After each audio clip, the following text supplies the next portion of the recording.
एक तरफ रूस यूक्रेन में जंग छिड़ी है तो वहीं दूसरी तरफ आर्मेनिया और अजरबैजान में एक बार फिर से संघर्ष शुरू हो गया है।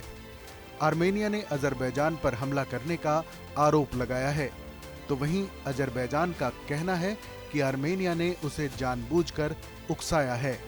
हालांकि आर्मेनिया के प्रधानमंत्री निकोल पशिनियन इन आरोपों को खारिज करते हैं।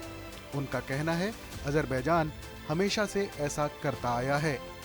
बहरहाल दोनों देशों के बीच संघर्ष विराम पर फिलहाल सहमति बन गई है, लेकिन 2 दिनों की जंग में दोनों ओर से 150 से ज्यादा सैनिक शहीद हुए हैं। आर्मेनिया का दावा है कि अजरबैजान ने उसकी रिहायशी बस्तियों को निशाना बनाया है। हालांकि कितने नागरिक मारे गए हैं उनकी संख्या नहीं बताई है। इसी बीच आर्मेनिया में दिल दहला देने वाली घटना सामने आई है। नागोर्नो काराबाख इलाके में स्थित गैस स्टेशन में भीषण धमाका हुआ, जिसने आर्मेनिया को दहला दिया। धमाके में मरने वालों की संख्या 125 से ज्यादा बताई जा रही है, जबकि 300 से ज्यादा लोग घायल हैं।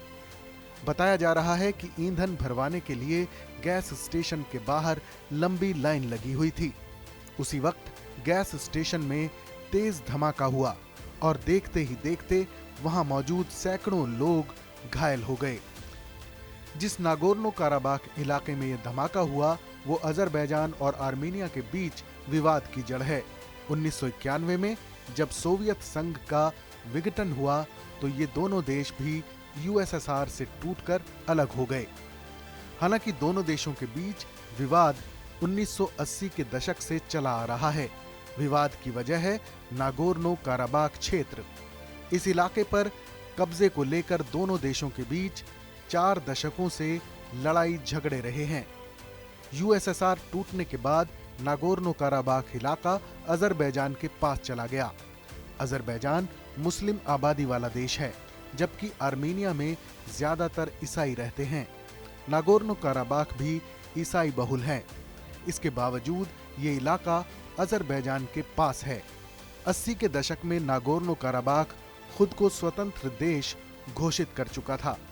इसकी संसद ने आधिकारिक तौर पर आर्मेनिया का हिस्सा बनने के लिए रेफरेंडम कराया, लेकिन अजरबैजान इस रेफरेंडम को नहीं मानता। बलपूर्वक अलगाववादियों की आवाज को दबा दिया गया।